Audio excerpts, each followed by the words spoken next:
Hi, everyone, and welcome back to another episode of Inside Scoop. This is a loss prevention magazine podcast, and we try to have lots of different types of people on. And I'm really thrilled today to have a chief of police from a community a lot of folks maybe don't know about. He's from Lake Worth, Texas, which is a community outside of Fort Worth, or actually surrounded by Fort Worth.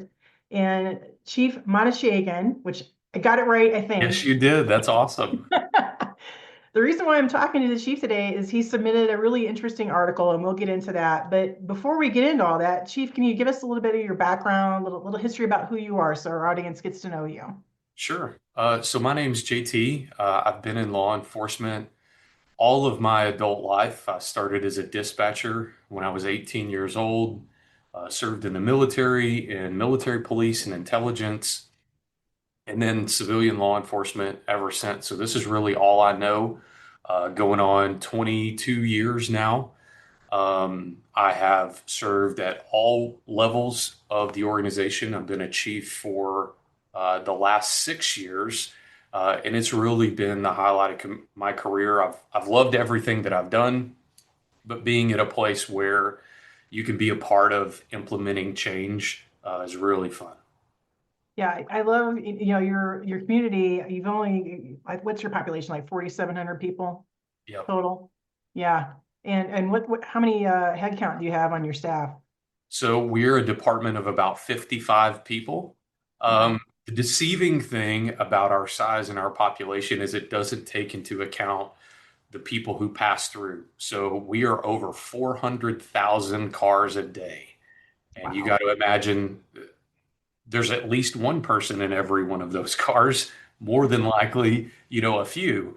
And so that's really the driver of the retail sector of our community. And if it were not for our retail partners, we wouldn't even exist. That's how a community that's 2.5 square miles has 50 employees at the police department, and it thrives as much as Lake Worth does. So tell us a little bit about the community. So is it sort of like a vacation spot? Is there a lake that folks go to? Like what drives people to visit your community?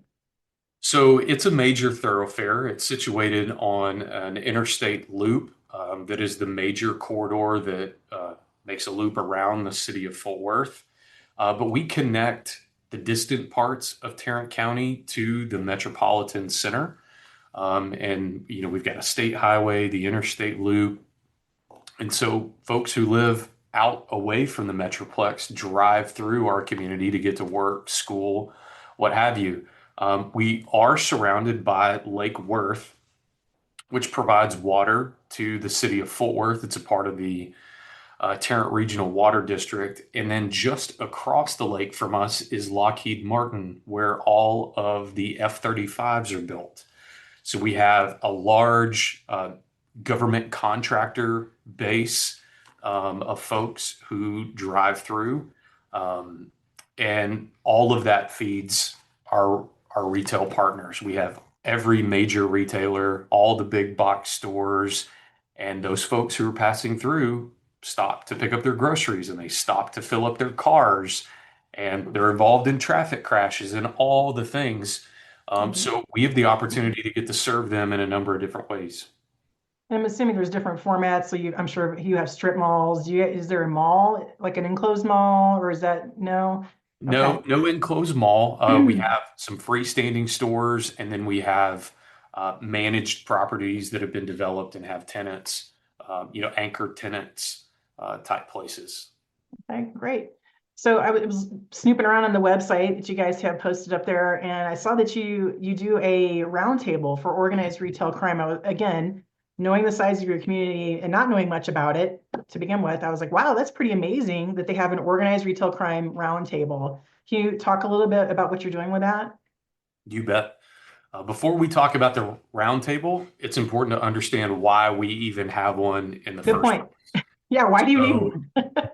so in Lake Worth, 67% of the city's revenue comes from sales tax. Okay.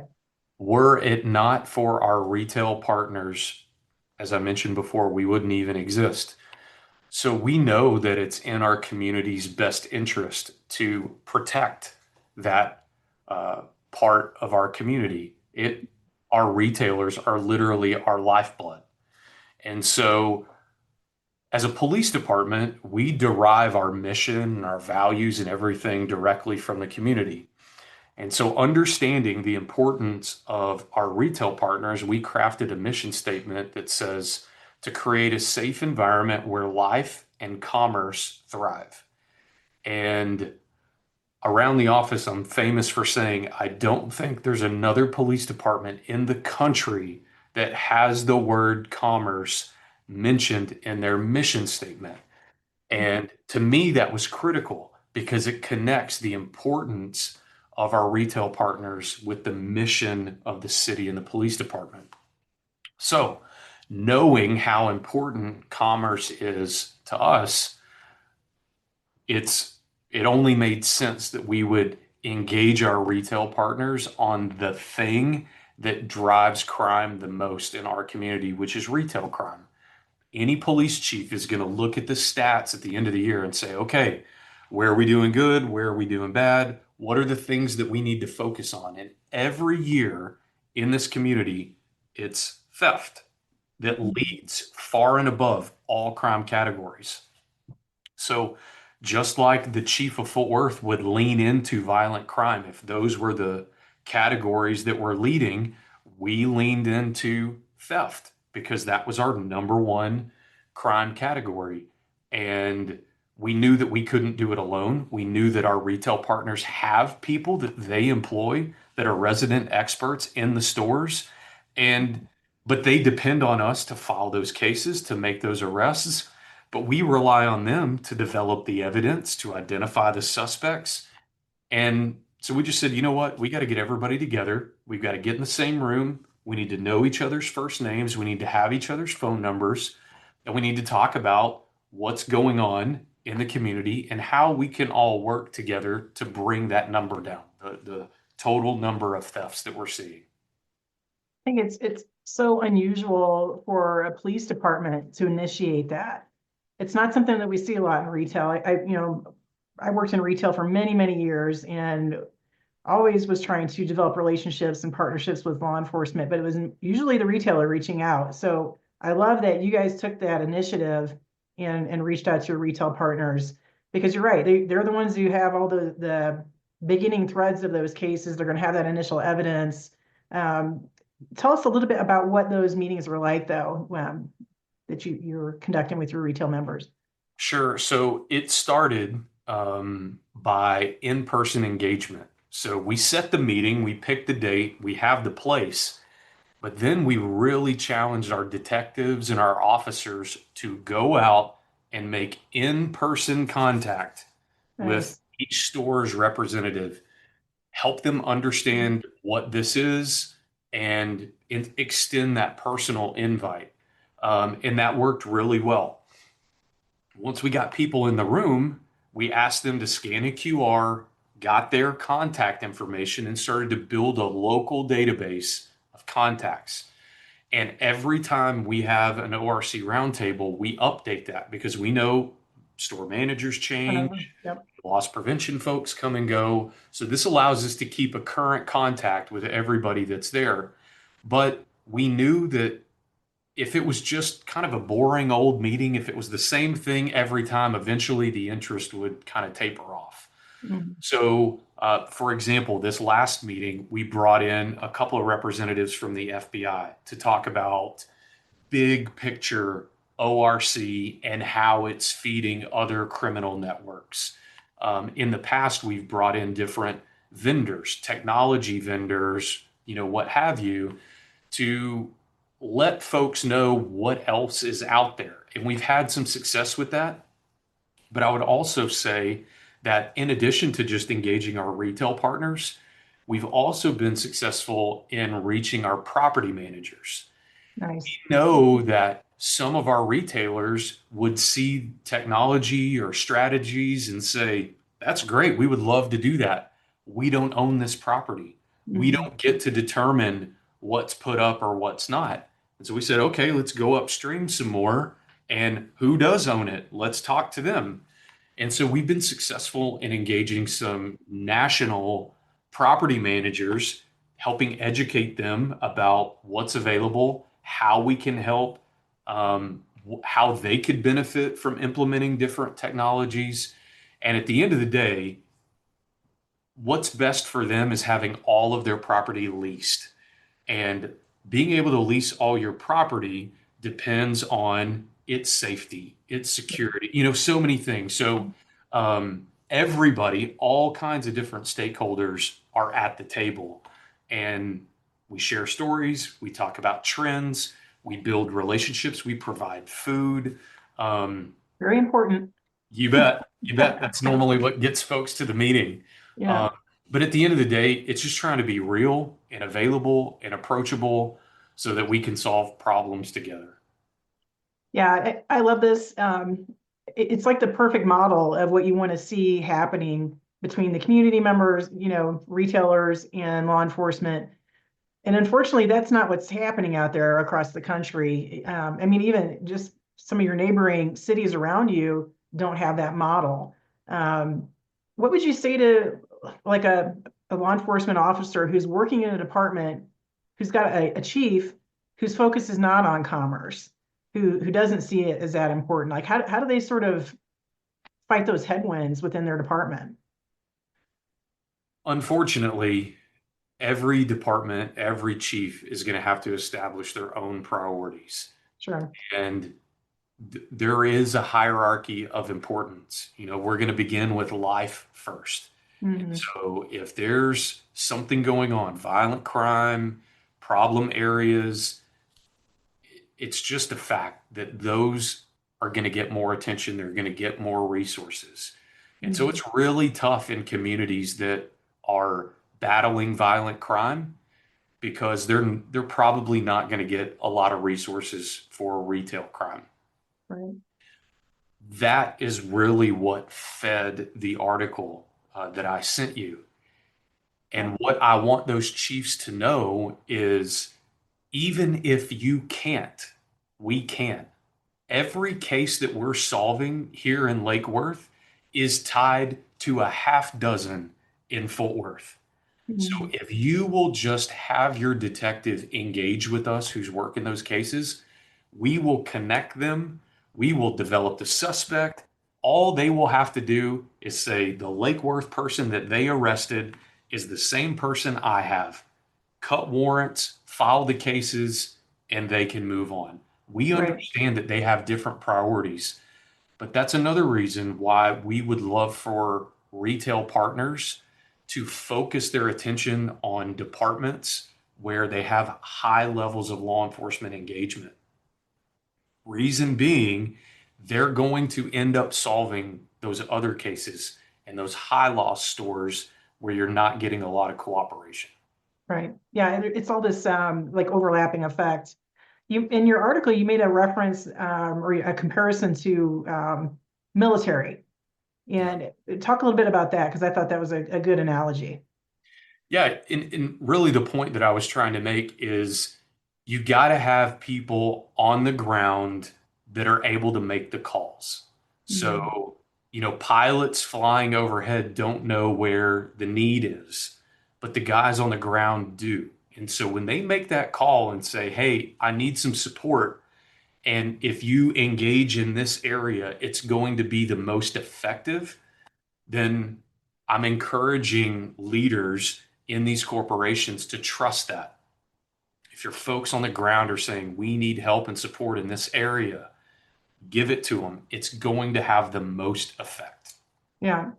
Yeah, I think, in your article, you talked a little bit about our tendency, and I agree with you, in retail and loss prevention, especially, we have a tendency to just throw everything we can at a problem. Like if we have a high shrink store that has these KPIs, whether it's high shrink departments, incident levels, some different capital cap index type, you know, indicators around this store, we just throw stuff at it. And you're saying that's not the best probably approach. And I understand the squeaky wheel gets the grease, It sure right? does. So on the surface, that makes sense. But what I'm advocating for is for the best use of the resources. So, Right. yes, you can flood a high strength store with additional personnel, additional technology, more leadership, all of those things. But at the end of the day, you need the police to file the case.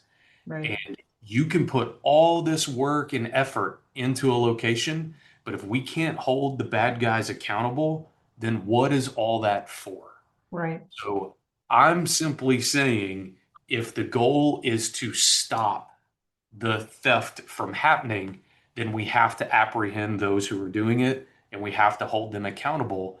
And if you don't have a high level of law enforcement partnership, if when you call, they don't come or they don't come quickly, maybe you should reevaluate and reallocate those resources to a place where they do come and they come quick. Mhm. Yeah, I think even another way of looking at it would be, well, maybe your starting point is the relationship, right? So instead of starting with throwing all the resources, you take your people resources, whether it's an LP leader or maybe it's a store manager, and that person does some outreach and kind of does a temperature check, right? And if they are running up against a brick wall or they are getting no response from law enforcement, to your point, maybe you don't throw more resources at it because you're not going to get anywhere anyway. Sure. So that could be a good first step. Yeah, and the same Yeah. is true when folks, let's say they live in the neighborhood and there are people speeding through the neighborhood. What do? They call the police department. Mhm. They show up to council meetings. They email their city council person Right. and say, hey, we're experiencing these problems in the community. Is there something you can do to help? The same would be true with retail theft. If you were not seeing the level of law enforcement partnership that you wanted, you could absolutely reach out through all of those same avenues to try to help that get better. You're right. It should probably start with engagement more than Mhm. just resources. Throwing stuff at it. So what about those folks that have retail, brick and mortar in areas like in LA or Chicago, or New York even, where, like to your point, violence is first. But if, I studied criminal justice too, just like you did back in college. And there's this whole theory about if we let things slip through, if there are broken windows, that even if it's not a violent crime, it still impacts the community and it sort of exacerbates what's going on in that community. So what would you tell retailers that live in those areas that are just not getting the response from police? Should they just give up? Should they just close their stores and move out of there? Well, the retailer's orientation and focus is the same as ours, and that's to serve the community. And so Hmm. I would say leaving the community is not the best thing. The Right. store's likely there because the folks there need what it has to offer, Hmm. but it has to make sense for both sides. It has to serve the community, but it also has to serve the store, the corporation, the ownership. It has to make sense. Hmm. And of course, the first step would be to have a great local law enforcement partnership.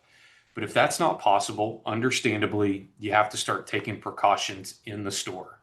Um, we've always believed that if you walked into one of our stores and everything was locked up behind lock and key, then we weren't doing a good enough job. Um, but if that's a necessary step, so be it. Hmm. But there are other options as well. Hiring police officers who are off duty to be present at the store, security, um, taking a more visible approach with your loss prevention personnel, maybe changing up the uniform to something very noticeable, being more out, open, and patrolling. All of those things can serve as a deterrent, but at the end of the day, once word gets around that we're not going to do anything to stop you, Hmm. it almost invites folks to come in. And those are the cases that are the most gut wrenching for us is we know how willing we are to partner. We have upgraded our response to in progress thefts to a priority one. So officers are running lights and siren until they get into the immediate vicinity because this is so important to us. Mhm. But unfortunately, we have some retailers who are not making the call. So we don't ever get an in progress call. We get a call after the fact, after $3,000, $5,000, $10,000 worth of merchandise has been taken. We understand the reason for the policies.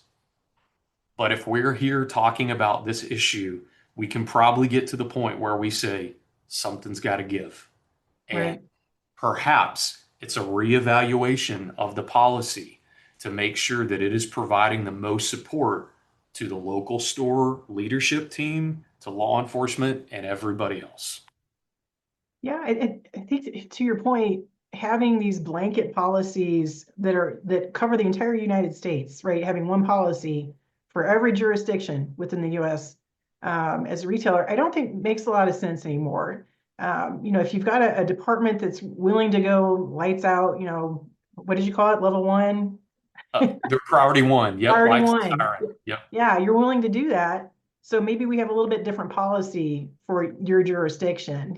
Are you saying that it should be tailored to the Uh, local law enforcement? maybe. Yeah. So you're right. Maybe a blanket policy serves the majority of your stores. But if you Mhm. have one that has a high level of partnership with law enforcement, maybe there's a provision to revisit that on a case by case to maximize the investment that the store is making there. Yeah, absolutely. And I think over the years, we've sort of taken away decision making from local folks. And I know why. It's because there's been incidents that have happened, people got hurt, or whatever it was. But we've gone, I think, too far. Just like many things right now in this country, we've gone a little bit too far in one direction. And so maybe we need to give some of that decision making ability back to the local folks, who really know the environment best there. You're right. And we've gone through that same exercise in law enforcement where officers had tons of freedom and autonomy, and Mhm. something went wrong somewhere in the country. And so we screw it down tight. We wrap it up in all Yeah. kinds of policy and procedure to the point where they don't feel like they can do their job anymore. And then people sit back and they're just astonished that things aren't going well. You're right. So listen, if we're going to go through the trouble to hire or recruit, hire, and train the best of the best, then we've got to let them do their jobs. I think Right. Steve Jobs said it best when he was like, it makes no sense for me to hire all of these really smart people and then tell them what to do. Yeah. Use those big, powerful brains of yours to solve problems, empower them and equip them to do that. Sure. Will they make a mistake here and there? Yes, they Yeah. will. We have to expect that. We have to do our best to mitigate and train them through that. But Mhm. every mistake turns into a learning opportunity and they're going to get better. So Absolutely. we've got to come back to a more common ground where we're trusting our employees to do what we hired them to do. Yeah, just like in any corporate atmosphere, right? You hire the best, and then you inspect what you expect, right? You're going to check in, do some auditing, and I'm sure you guys are doing that as well. Those are all Yeah, things I that you should be I doing. appreciate that Admiral McRaven quote there. He's one of my favorite authors, but you're Yeah, absolutely right. yeah, yeah, 100%. So talk a little bit about the results that you're seeing from sort of this, I call it almost like an attitude that you guys have, which I love. What are the results you're seeing? So far this year, retail crime is down about 24%. Nice. And it leads all of our other crimes far and above. I mean, we don't have a lot of violent crime, thankfully. Mhm. So retail crime is our leader. But everything, and we can track it back to when we first started having these ORC roundtables and being more intentional about engaging our partners. We Mhm. have seen our numbers of theft come down each year. So Nice. I'm not saying it's a strategy that's going to work in every community, but I can say it is working in this community and it's worth exploring in others. Absolutely. Well, it starts at the top, and your perspective, I think, is the right one. And I think some departments that may be struggling, there maybe the philosophy is a little different at leadership level. So I appreciate the fact that you are open-minded to looking at things a little bit different with retail crime, because it's not one size fits all for sure. And sometimes as a chief, you need a win. And Right. if you're looking at a bunch of different problems, another encouraging word I would have for them is consider retail theft. These are strategies that you can easily implement, small changes, engage with your partners. And if you're looking for a win, this is an area that offers a lot of opportunity. Yeah, really good point. Really good point.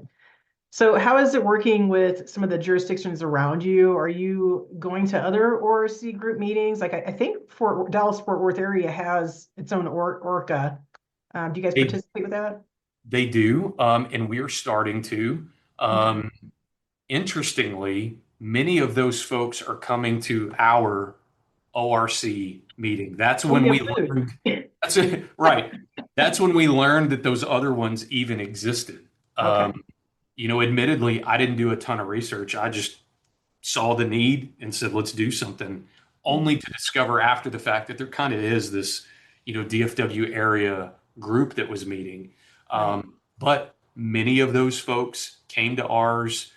We got to know them. We've now had other police departments who are sending assistant chiefs, detectives to our meeting to understand what we're doing so that they can take it back to their community and implement that strategy there. And we have a free for all mentality. Whatever we're doing, if you like it, it's free to you. It does nobody any good to be proprietary with what we're doing here. If it works, use it, take it. So we've been able to do that, which has been great. It's helping others in the area, and hopefully that continues to grow. And that was another one of the reasons why I wanted to write it. It helps get those ideas out and maybe into the minds of others who can do something with it. Excellent. Well, this is great stuff. I hope you guys have many more meetings and you continue to see reductions in retail crime. And I'm hoping after we run this podcast, I hear from some of the retailers that work with you guys down there and get some feedback. But yeah, I just, like I said, saw your article, thought, wow, this is great stuff. And we're going to be putting this out in our next print issue. So hopefully everybody will read it there, and then it will run in digital as well. But please feel free to write more. I think you've got some great ideas, and you can write about experiences that you are having in your department. But would love to see more from you, Chief. That would be great. Well, thank you for that. Thank you for this opportunity. Our heart is really just to help our partners, help our communities. And if there's an idea or something that we've come across that could help do that, we just want to share it. So thank you for allowing me the opportunity to visit with you and write for the magazine. I just hope it helps somebody. Absolutely. True servant leadership. I love it. Well, thank you so much, Chief, and I hope you have a great rest of your day. And thank you to everyone who listened in, and look for more of our podcasts down the road.